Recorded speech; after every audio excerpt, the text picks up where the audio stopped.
While its roots are in custom injection molding, today Mack Molding is a vertically integrated product development and manufacturing partner that can help take ideas from inception through prototyping to manufacturing.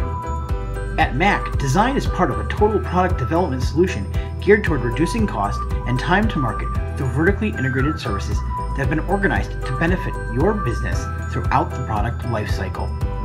The company has a strong presence at MD&M East 2018, with Mack Molding and its low-volume manufacturing operation, Mack Prototype, on display at booth 1709, as well as its engineering arm, Synectic Medical Product Development, taking center stage at booth 2031. In fact, it's just a quick walk from Mack over to Synectic, and vice versa. A perfect illustration of how your journey can begin anywhere within Mack's portfolio of services.